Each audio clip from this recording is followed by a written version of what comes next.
आज शाम के वचन के मनन के लिए हम लोग निकालेंगे पहला राजा उसका 19वां अध्याय, first Kings chapter 19।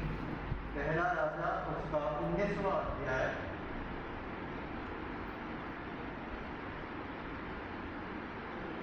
First king chapter 19 and verse 14, उसकी 14वीं आयत को हम पढ़ेंगे। पहला राजा 19वां अध्याय और उसकी 14वीं आयत। उसने कहा, मुझे सेनाओं के परमेश्वर यहोवा के निमित्त बड़ी जलन हुई, क्योंकि इस्राएलियों ने तेरी वाचा टाल दी और तेरी वेदियों को गिरा दिया है और तेरे नबियों को तलवार से घात किया है, और मैं ही अकेला रह गया हूँ और वे मेरे प्राणों के भी खोजी हैं। यहाँ पर हम एलिया के बारे में उसके कथन को देखते हैं। आप सब सारी घटनाओं को जानते हैं कि किस क्रम में ये लिखी गई हैं। और एलिया जो है, परमेश्वर और एलिया की जब मुलाकात हो रही है तो परमेश्वर से एलिया जो है इस बात को बोल रहा है। परमेश्वर को एलिया, अगर हम सही रीति से देखें तो एक खबर दे रहा है, एक न्यूज़ दे रहा है। और परमेश्वर, एलिया जो है परमेश्वर को बता रहा है, प्रभु ये हो गया, ऐसा ऐसा हो गया है। और अंत में एलिया बोलता है कि और मैं ही अकेला रह गया हूँ, और मैं ही अकेला रह गया हूँ। I am the only one left. यहाँ पर हम देखते हैं कि एलिया जिस बात को बता रहा है, परमेश्वर ऐसा ऐसा हो गया है, ऐसा वैसा हो गया है, और अब मैं अकेला बचा हूँ। न केवल एलिया के जीवन में, हमारे जीवन में कई बार ऐसी परिस्थिति आती है जब हम इस पॉइंट पे पहुंचते हैं, प्रभु मैं अकेला। और आज हम इसी बात पर जो है परमेश्वर के वचन से मनन करने जा रहे हैं। एलिया जिस प्रकार से बोलता है, और एक ऐसी स्थिति एलिया के जीवन में हम देखते हैं, एक ऐसी स्थिति आई एलिया के जीवन में आई जहां वो अपने आप को सब तरफ से अकेला पाता और मृत्यु को भी मांग लेता है। ये कौन एलिया है? ये ऐसा कौन एलिया है जो सब प्रकार से अपने आप को अकेला पाया? जैसा मैंने बताया, हमने पहला राजा 19:14 में पढ़ा कि किस प्रकार एलिया आके परमेश्वर को बताता और बोलता है, प्रभु मैं अकेला बचा हूँ। और इसके साथ ही साथ हम देखते हैं कि सब तरफ से एलिया जो है अपने आप को अकेला पा रहा है। एलिया एक मजबूत व्यक्ति है, एलिया एक ऐसा छोटा मोटा सेवक नहीं है, लेकिन एलिया जो है अपनी सारी बातों को जब परमेश्वर को बताता है तो एलिया इस बात को बोल रहा है कि परमेश्वर ऐसा हो गया, वैसा हो गया, और अब मैं अकेला बचा। I am the only one left. मैं जो हूँ एक अकेला बचा हूँ। और ऐसी कंडीशन में एलिया जो है वो अपनी मृत्यु को भी मांग लेता है। ये कौन एलिया के बारे में पढ़ रहे हैं?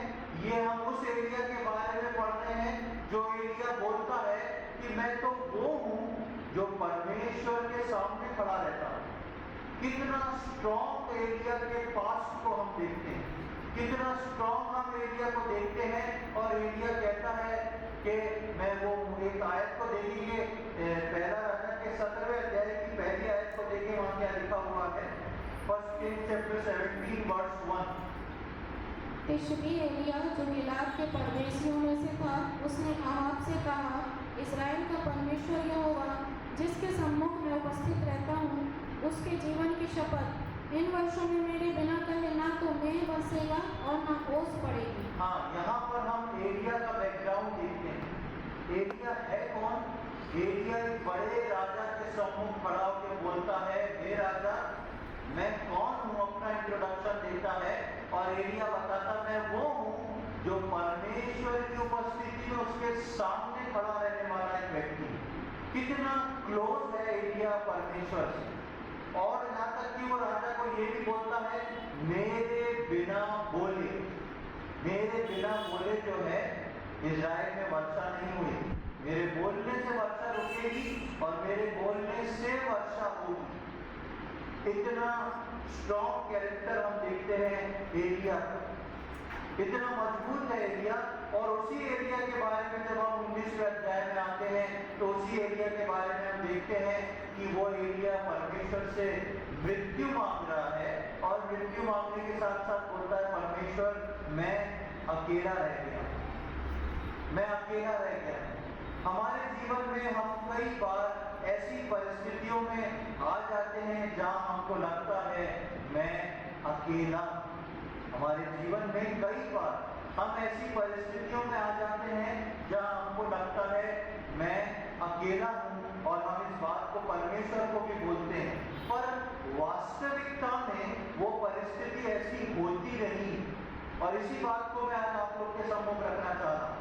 जब हमको लगता है हम अकेले, जब मुझे लगता है मैं अकेला पड़ गया हूं, तो परमेश्वर का वचन इस बात को बताता है कि वास्तविकता में आपकी स्थिति ऐसी नहीं है कि आप जो है अकेले हैं। हम यहाँ पर एलिया के जीवन के बारे में देख रहे थे कि एलिया जो है, शुरू में उसको मैंने पढ़वाया नहीं, एलिया जो है इजेबेल से बच के भाग रहा है क्योंकि वो उसको मारने पे तुली है। वो एलिया जिसको परमेश्वर साल भर नाले में रख के कौवे के द्वारा भोजन कराता रहा, वो एलिया जिसके बोलने से बरसात रुक गई और जिसके बोलने से बरसात आ गई, वो एलिया जो है आज भाग रहा है और अपनी मृत्यु को मांग रहा है और परमेश्वर से बोल रहा है कि परमेश्वर मैं अकेला हूं। क्यों एलिया ऐसा बोल रहा है? क्योंकि एलिया जान गया है, एलिया समझ गया है अपनी सिचुएशन देख के कि मैं अकेला हूं। कई बार मैं और आप भी अपनी सिचुएशन देख के इस बात को जान जाते हैं और सोचते हैं मैं अकेला हूं, लेकिन आपकी परिस्थिति वास्तविकता में वैसी नहीं जैसी आप समझ रहे हैं। यहाँ पर हम देखते हैं कि परमेश्वर जो है वो एलिया को क्या बोलता है। परमेश्वर को तो एलिया ने जाके पूरी न्यूज दे दी, समाचार दे दिया। परमेश्वर जो है वो एलिया को क्या बोलता है? 19वें अध्याय की 18वीं आयत को देखें, 18th वर्ष।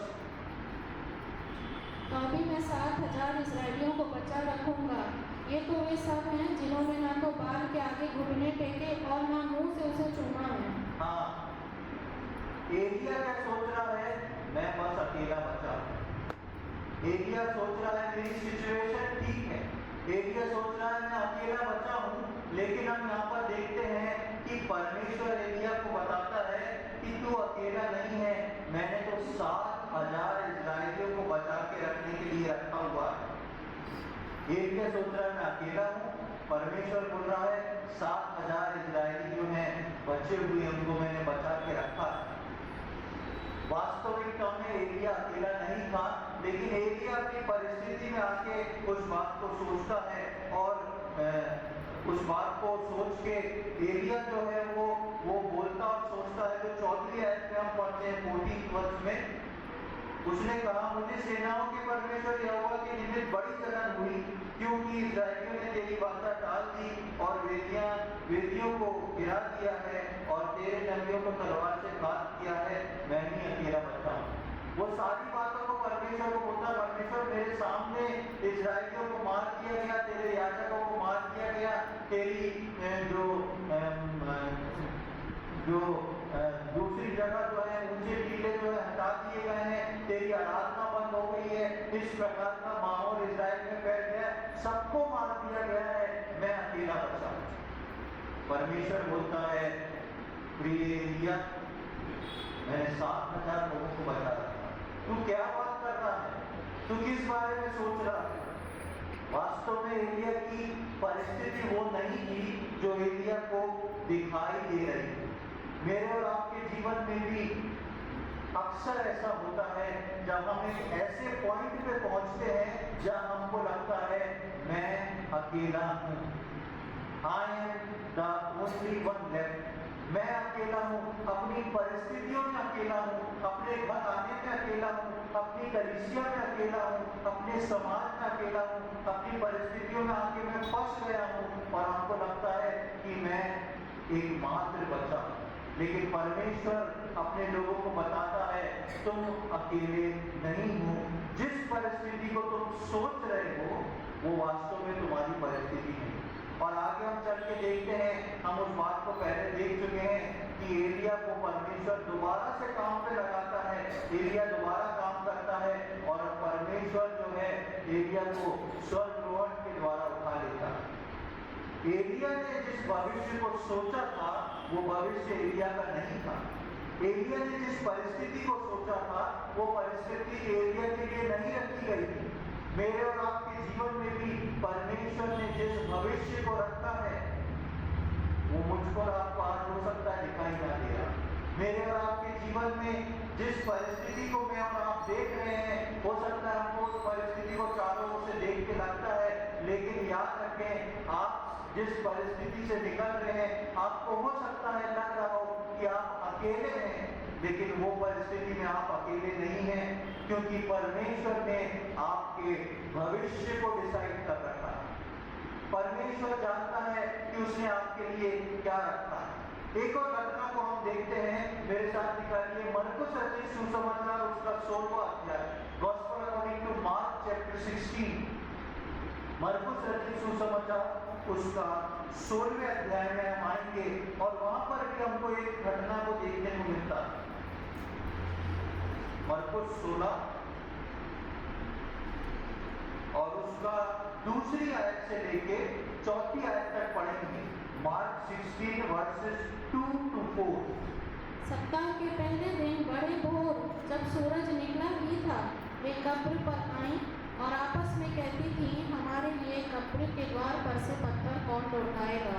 जब उन्होंने आंख उठाई तो देखा कि पत्थर लुढ़का हुआ है, वह बहुत ही बड़ा था। इन स्त्रियों को वहां पर हम मरकुस में कुछ स्त्रियों के बारे में पढ़ रहे हैं। प्रभु यीशु मसीह का बलिदान हो गया, मृत्यु हो गई, अब 3रा दिन निकलने पे है, सप्ताह का पहला दिन आने पे है और ये लोग अपनी कथा के अनुसार कुछ स्त्रियां मिलके कहाँ जा रही हैं? कब्र पे जा रही हैं। क्यों जा रही हैं? क्योंकि वो कुछ सुगंधित धूप लेके आई हैं जिसको वो प्रभु यीशु मसीह की देह पे, मरी हुई देह पे लगाना चाहती है। इन स्त्रियों को एक चिंता, क्या चिंता थी कि हमारे लिए कब्र से पत्थर कौन हटाएगा। यहाँ पर हम पढ़ते हैं कि इस प्रकार से लिखा हुआ है कि वो आपस में बात करती थी 3री आयत में कि हमारे लिए कब्र के द्वार पर से पत्थर कौन हटाएगा। इन स्त्रियों को एक चिंता थी कि हमारे लिए वो पत्थर कौन हटाएगा, क्योंकि वे अकेली स्त्रियां थी और अकेली थी। पर उनके लिए पत्थर हटा दिया गया और ना ही उनको सुगंधित द्रव्य लगाने की जरूरत पड़ी, क्योंकि यीशु जी उठा था और परमेश्वर ने उसकी सहायता की और उनके दुख की परिस्थिति को भी बदल दिया। ये स्त्रियां कब्र पे पहुंच रही है ये सोच के कि कौन हमारे लिए उस पत्थर को हटाएगा। क्यों? क्योंकि हम तो अकेले हैं। किसी जेंट्स का, कोई भारी भरकम आदमी का, क्योंकि वो पत्थर बहुत बड़ा है, बहुत भारी है, हर कोई उस पत्थर को सरका नहीं सकता। इन स्त्रियों के मन में उमंग तो है, इच्छा तो है कि अपनी प्रभु की देह पे जाके सुगंधित द्रव्य को लगाएं, लेकिन इनके मन में एक चिंता है। और चिंता क्या है? कब्र तक तो पहुंच जाएंगे, लेकिन उस कब्र पे से पत्थर को कौन हटाएगा। उनकी परिस्थिति ठीक थी और उनकी परिस्थिति वही परिस्थिति थी जो उनको सामने दिखाई दे रही थी, लेकिन परमेश्वर जानता था कि उनकी परिस्थिति वास्तविकता में वो परिस्थिति नहीं जो उनको दिखाई दे रही है। इसी बात को मैं बता रहा हूँ कि हम जब समझते हैं हम अकेले हैं तो वास्तविकता में हमारी परिस्थिति वो नहीं है जो हमको दिखाई देगी। और जब ये स्त्री पहुंचती है तो एक अचंभा कार्य होता है कि इनको कब्र से वो पत्थर हटा हुआ मिल जाता है। वहां पे कब्र से पत्थर पहले से ही हटा हुआ है और जब अंदर जाके देखती है तो प्रभु यीशु मसीह वहां नहीं है। और बाद में इनको पता पड़ जाता है कि प्रभु यीशु मसीह जी उठा है। तो हम यहाँ देखते हैं कि न केवल प्रभु ने इनकी सहायता करके वो कब्र पे से पत्थर हटाया, उस चिंता को दूर किया, लेकिन इनको उस दुख के समय में जब वो आंसू बहाते हुए उस प्रभु यीशु मसीह की मरी हुई देह को देखती और उस पर लेपन करती, परमेश्वर ने उनको उस परिस्थिति से अलग कर दिया और वो जीवित होगा और उनकी परिस्थितियां यानी कि स्त्रियों की परिस्थितियां जो थी वो पूरी तरह बदल गई। प्रियो, मेरे और आपके जीवन में भी हमारी परिस्थितियों को बदलने वाला परमेश्वर है और हम जिन परिस्थितियों में चलते हैं, जिन परिस्थितियों को देखते हैं, उनको देख के शैतान हमको यही बताता है कि तुम अकेले हो। क्या आज आपके हृदय में पत्थर जैसा कोई बोझ, क्या आज आपके हृदय में पत्थर जैसी कोई बोझनुमा परिस्थिति आपके गढ़ रही है, चुभ रही है? तो याद रखें कि आप अपने आप को उस परिस्थिति में अकेला ना समझें। ऐसे बोझ को यदि आप लेके चल रहे हैं अपने जीवन में, जहां पर आपको लगता है कि ये कैसे हटेगा, ये बोझ जो है स्त्री कैसे हटेगा और मैं इसमें अकेला क्यों हूँ, परमेश्वर ने किया है वो आज भी आपके लिए उस काम को कर सकता है। चाहे आपका बोझ कितना भी बड़ा क्यों ना हो, चाहे वो पत्थर जैसी ऐसी फंसने वाली स्थिति क्यों ना हो जिसको कोई नहीं हटा सकता और आप चिंता में हर दिन हर समय को काट रहे हैं, प्रभु मैं अकेला हूँ, ये पत्थर जैसी परिस्थिति मेरे जीवन से कैसे हटेगी, इसको कोई नहीं कर सकता।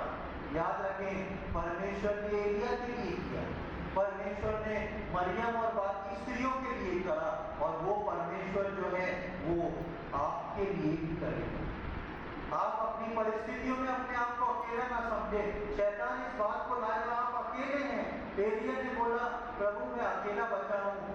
परमेश्वर एलिया से बोलता है एलिया तुम क्या बात कर रहे हो, तुम अपने आप को अकेला कह रहे हो, 7,000 लोग अभी जिंदा। और परमेश्वर एलिया की दिशा को बदल देता है। यहाँ पे परमेश्वर इन स्त्रियों की दिशा को बदल देता है जिससे उनको चिंता खत्म होती, समझ जाती है हम अकेले नहीं, हमारी परिस्थिति में परमेश्वर हमारे साथ। एक और बात को हम देखेंगे, न्यायियों की किताब उसका 6वां अध्याय, बुक ऑफ जजेस चैप्टर 6, न्यायियों की किताब उसका 6वां अध्याय।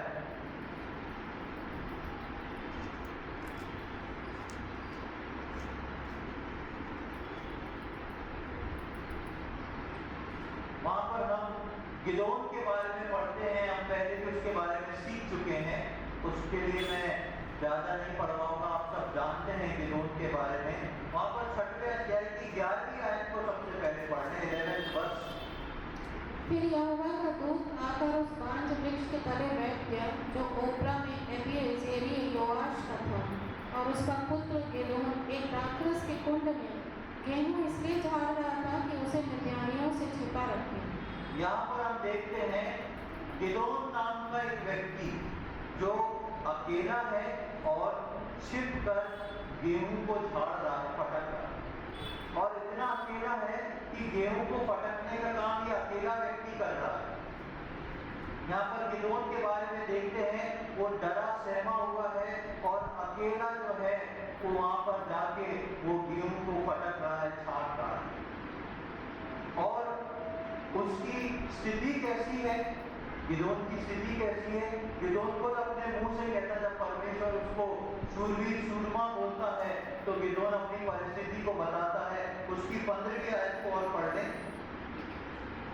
उसने कहा हे मेरे प्रभु विनती सुन, मैं इसराइल को कैसे छुड़ाऊं? देख मेरा कुल मनुष्य में सबसे कंगाल है, फिर मैं अपने पिता के घराने में सबसे छोटा हूँ। वहां पर हम देखते हैं कि परमेश्वर पहुंच किसके पास जा रहा है? जो अकेला खड़ा है। सबसे पहले हम देखते हैं परमेश्वर ऐसे व्यक्ति के पास पहुंच जाना है जो अकेला है। यदि आप अपने जीवन में अपने आप को किसी परिस्थिति में अकेला समझ रहे हैं तो याद रखें परमेश्वर आपके निकट है। परमेश्वर ऐसे व्यक्ति के पास पहुंचता है और परमेश्वर गिदोन के पास पहुंच के गिदोन को बोलता है कि तुमको लड़ना है, इस्राएलियों का न्याय करना है। गिदोन डर जाता है, मैं कहां से करूंगा? और वो हम 15वीं आयत में पढ़ा कि हमने देखा वो क्या क्या है। वो सबसे पहले छोटा, सबसे पहले गिदोन छोटा है। दूसरा कंगाल, एक कंगाल की कीमत तब भी कुछ नहीं थी, अब भी कुछ पूरी तरह कंगाल है और अकेला है। गिदोन छोटा है, कंगाल है और अकेला है। और उसके बाद परमेश्वर उसको बताता है कि वो इस्राएल का योद्धा है, प्रभुता करने वाला है, और प्रभु ने उसको वैसा बना भी दिया। ऐसे व्यक्ति के पास प्रभु का दूत पहुंच रहा है जो व्यक्ति पहले ही डर में जी रहा है, कंगाल हालत में, अपने परिवार में, अपने कुटुंब में सबसे छोटा व्यक्ति है और अपने आप को पूरी तरह अकेला पा रहा है, क्योंकि गेहूं छाट रहा है, वो अकेला जाता है। ऐसी स्थिति में जब ये चीजें आती हैं तो वो डर जाता है और बोलता है, प्रभु मैं तो छोटा हूँ, कंगाल हूँ, किसी योग्य नहीं हूँ, और आप बोल रहे हैं कि मैं जो हूँ इजराइल की प्रभुता करूंगा, इजराइलियों का न्याय करूंगा और एक योद्धा बनूंगा। परमेश्वर उसके जीवन में जो बोलता है परमेश्वर उसको पूरा भी कर देगा। हम सब उस बात को सीख चुके हैं। प्रियो, 3 बातों को मैं आप लोग के सामने रखा। पहला, एलिया जो अपनी परिस्थिति में फंस के परमेश्वर से बोलता है, परमेश्वर मैं अकेला। दूसरा, अपनी उन स्त्रियों को देखा, वो अपने मन में सोचती हैं कि हमारे लिए कब्र का पत्थर कौन उठाएगा। वो मन में चिंतित की सोचती है और आपस में बात करती हैं कि हम जा तो रहे हैं, लेकिन ये कब्र का पत्थर हमारे ऊपर से कौन उठाएगा। और यहाँ पर हम गिदोन के बारे में लिखते हैं कि गिदोन को कुछ नहीं करना, अपना रूखा सूखा खा के चुपचाप रहना है, लेकिन परमेश्वर उसके पास पहुंचता है और परमेश्वर का दूत उसके पास पहुंचता है और परमेश्वर का दूत उसको बोलता है कि हे शूरवीर सूरमा। गिदोन डर जाता है, ये क्या। इन तीनों वाक्यात में हम देखते हैं कि जहां जहां परमेश्वर के वचन में एक व्यक्ति ने, 2 व्यक्ति ने या कुछ लोगों ने अपने आप को अकेला पाया, चिंता की है, परमेश्वर उनकी चिंता के समय में साथ में है और जिस चीज के लिए उन्होंने चिंता करी वो परिस्थिति उनकी की है। यही बात आज परमेश्वर का वचन मुझको और आपको बताना चाहता है, मुझको और आपको सिखाना चाहता है कि जब मैं और आप सोचते हैं मैं अकेला, जब मैं और आप अपने आप को अकेला समझते हैं कि सब कुछ मुझको करना है, सब कुछ, सारा भार मेरे ऊपर है, सब कुछ मुझे देखना है, याद रखें आप जिस परिस्थिति में चल रहे हैं वो वास्तविक परिस्थिति आपकी नहीं है। आप जिसको अपनी परिस्थिति सोच रहे हैं वो वास्तविक में आपकी परिस्थिति नहीं है। एलिया को क्या दिखाई दे रहा था? स्पष्ट दिखाई दे रहा था कि मैं अकेला बचा, सही बात थी, लेकिन परमेश्वर उसको दूसरी बात दिखाता है कि तुम अकेले नहीं हो, 7,000 लोग अभी दिखता है। स्त्रियों की क्या परिस्थिति थी कि कब्र में से पत्थर कौन हटाएगा, क्योंकि वास्तव में वो कब्र सील्ड बंद थी और रोमी सैनिक उसका पहरा दे रहे थे। और ऐसा नहीं था कि स्त्री जाके रोमी सैनिक से बोलती जरा पत्थर हटा, तो वो हटा देती। वो राजकीय आदेश के साथ सील किया हुआ बंद था, उसको कोई नहीं हटा सकता था। लेकिन परमेश्वर ने जिस परिस्थिति को स्त्रियां सोच रही थी और देख रही थी वो वास्तविक थी, लेकिन वो वास्तविक नहीं। गिदोन जो था अकेला था, छोटा था, कंगाल था, उसकी स्त्रियां, उसकी स्थिति जो थी वो वास्तविक थी, लेकिन परमेश्वर उसकी परिस्थिति को बताता है ये तेरी एक्चुअल परिस्थिति नहीं। मेरे और आपके जीवन में प्रियो, मैं और आप कई प्रकार की परिस्थितियों से निकलते हैं जिसमें हम सोचते हैं, डरते हैं, प्रभु मैं कंगाल, प्रभु मैं बहुत छोटा हूँ, प्रभु मैं इतनी सारी चीजों को नहीं कर सकता, मैं इन सब के बीच में अकेला खड़ा। लेकिन प्रभु आज आपको प्रियो इस बात को बताना चाहता है कि आप अकेले नहीं। आप अपनी परिस्थिति में आपको लग रहा होगा आप अकेले हैं, लेकिन परमेश्वर आज कलीसिया को ये बात बोल रहा है कि जिस परिस्थिति को तुम वास्तविक सोच रहे हो वो तुम्हारी वास्तविक परिस्थिति नहीं है। तुम्हारी वास्तविक परिस्थिति जो है वो कुछ और है। आज हम कई परिस्थितियों में अपने को अकेला महसूस करते हैं और वास्तविकता में अकेले होते भी। कई जगह पे, चाहे वो हमारा घर हो, चाहे हो सकता है हमारा ऑफिस हो, हमारा कार्य क्षेत्र हो, हमारा समाज हो, दूसरी कई बातें हो, कई परिस्थिति में हम अपने आप को हो सकता है आज अकेला सोच रहे हो और वो वास्तविकता भी हो, वो सच्चाई हैं, लेकिन परमेश्वर का वचन बोलता है कि वो वास्तविकता नहीं। जहाँ कोई हमारी स्थिति को ना समझ सकता हो, ऐसी स्थिति में हम खड़े हो, लेकिन परमेश्वर बोलता है तुम अकेले नहीं हो, क्योंकि तुम्हें मालूम नहीं है कि मैंने तुम्हारे लिए क्या करके रखा। शैतान आपको कभी उस चीज को देखने नहीं देता। पिछले दिनों में मैं एक वचन में एलिशा का उदाहरण दे रहा था। जब एलिशा का सेवक आके बोलता है ये मेरे गुरु अब क्या होगा जब सेना उसको घेर लेती है, तो एलिशा परमेश्वर से प्रार्थना करता है परमेश्वर इसकी आंखों को खोल दे। और वो क्या देखता है, अग्नि में घोड़ों से वो पहाड़ ऑलरेडी पहले से घिरा हुआ। एलिशा के सेवक ने अपनी परिस्थिति को देखा, लेकिन एलिशा ने अपने परमेश्वर को देखा। प्रियो, आज हो सकता है मैं और आप अपने आप को अकेला पाते हैं, हो सकता है मैं और आपको लगता हो ये तो मुझे ही करना, ये रिस्पॉन्सिबिलिटी मेरी है, इस समस्या को मुझको अकेले ही जूझना है। लेकिन परमेश्वर आपको बता रहा है मेरे बेटे मेरी बेटी तुम अकेले नहीं, तुम्हारी परिस्थितियों को बदलने वाला परमेश्वर मैं हूँ, और तुम्हारी परिस्थितियों को मैं बदल के कुछ और करने वाला हूँ। मुझ पर भरोसा रखो, मुझ पर विश्वास रखो। एक आयत को और पढ़ेंगे, यूहन्ना रचित सुसमाचार उसका 4वां अध्याय और उसकी 18वीं आयत, बहुत ही सुपरिचित वर्ष है।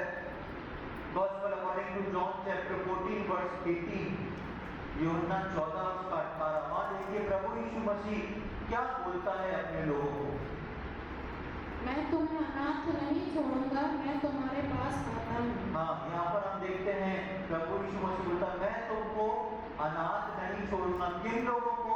जिन्होंने प्रभु यीशु मसीह को अपना उद्धारकर्ता के रूप में ग्रहण किया। आप कभी भी अपने जीवन में ये नहीं कह सकते कि मैं अकेला हूँ, ये मुझको अकेले करना है, ये पहाड़ का मुझको अकेले काटना है, इन परिस्थितियों से मुझको अकेले जूझ के बाहर निकलना है। परमेश्वर प्रभु यीशु मसीह क्या बोलता है, मैं तुम्हें अनाथ नहीं छोड़ूंगा, तुम मेरे बच्चे हो, मैं तुम्हें पकड़ा हूँ, मैं तुमको साथ लेके चलूंगा और तुम्हारी परिस्थितियों को बदलूंगा। एक आयत को और हम पढ़ के समाप्त करेंगे। मेरे साथ निकाले व्यवस्था विवरण उसका 31वां अध्याय, ड्यूटरोनोमी चैप्टर 31, व्यवस्था विवरण उसका 31वां अध्याय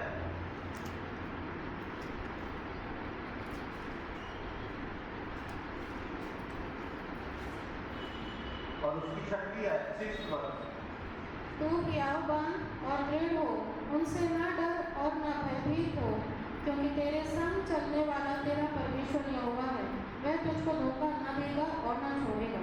वहाँ पर परमेश्वर बोलता है तू हियावान और दृढ़, तेरे आगे चलने वाला यहोवा है, वो तेरे संग रहेगा और ना तुझे धोखा देगा और ना तुझे छोड़ेगा।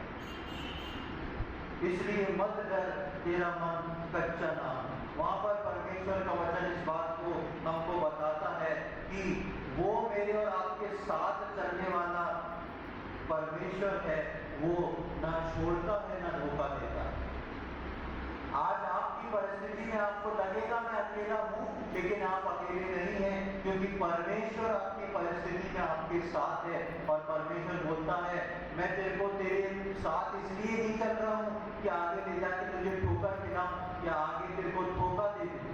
परमेश्वर बोलता है मैं ना तुझे छोड़ूंगा ना तुझे धोखा दूंगा, मैं तेरे साथ चलूंगा और तुझको लिए चलूंगा, इसलिए मत डर और तेरा मन कच्चा ना हो। प्रियो, आज मेरा और आपका मन इसलिए कच्चा ना हो कि मैं और आप अकेले हैं। हम देखते हैं एलिया परमेश्वर को कैसे बात को बोलता है, परमेश्वर मुझको तो मृत्यु दे दे, मुझको अपने पास बुला दे। क्यों? क्योंकि मैं अकेला रह गया। आज प्रियो, हो सकता है मेरी और आपकी परिस्थिति ऐसी चल रही हो जिसमें मैं और आप सोचे मैं अकेला रह गया हूँ, लेकिन याद रखें आप अकेले नहीं, क्योंकि जिस परिस्थिति को आप अपनी वास्तविक परिस्थिति समझ रहे हैं वो आपकी वास्तविक परिस्थिति है नहीं, वरन परमेश्वर आपके साथ है और परमेश्वर आपको लिए चल रहा है। वो आपके लिए रास्ता खोलेगा, वो आपको आपसे मिलने फिर से आएगा। वो आपके उस पत्थर को, जो आपके हृदय का बोझ है, उसको उठाएगा और सब चीज समेट के वो आपको आगे आगे लिए चलेगा। वो आपके साथ साथ चलने वाला परमेश्वर है। वो आपको कभी भी छोड़ने वाला परमेश्वर नहीं है। वो आपको अपने साथ लेके चलने वाला परमेश्वर है।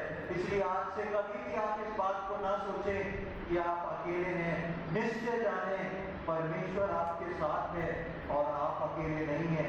आप जिस परिस्थिति से निकल रहे हैं वो परिस्थिति वो नहीं है जिसको आप देख रहे हैं। अपने परमेश्वर के नजरिए से अपनी परिस्थितियों को देखें, तब आपको समझ आ जाएगा कि किस प्रकार परमेश्वर, मेरा परमेश्वर मुझको लिए करता है। परमेश्वर इन बातों को समझने में हम में से प्रत्येक की सहायता करें। प्रभु के नाम की महिमा। आइए हम प्रार्थना करें। प्रभु जी, हम धन्यवाद के साथ आपके सम्मुख आते हैं। एक सुंदर समय आपने हमको प्रदान करा, उसके लिए हम धन्यवाद देते हैं।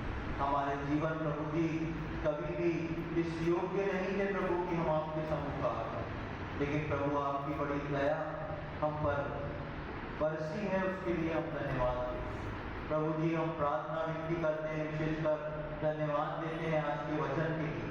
प्रभु, जिस प्रकार हमने आज सीखा है कि हर परिस्थिति में चलने वाले परमेश्वर आप हैं। हमको कई बार लगता है कि मैं अकेला हो गया हूँ, लेकिन प्रभु हम धन्यवाद देते हैं कि वो परिस्थिति वास्तविकता में हमारी असल परिस्थिति नहीं। हमारी असल परिस्थिति तो वो है जिसमें आप हमको लेके चलते हैं। हम इन सारी बातों के लिए धन्यवाद देते हैं। हम प्रभु यहाँ से जुड़ा एक एक व्यक्ति के लिए प्रार्थना विनती करते हैं।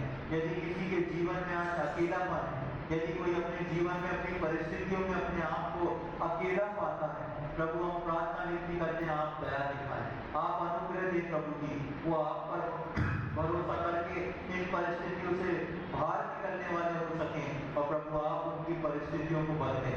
वो अपनी वास्तविक परिस्थितियों को विश्वास की आंखों के द्वारा देख सकें और एक जय का जीवन जी सकें। सभी को हम आपके हाथों में सौंपते हैं प्रभु जी। आपने हमारी प्रार्थना को सुना, उसके लिए हम धन्यवाद देते हैं।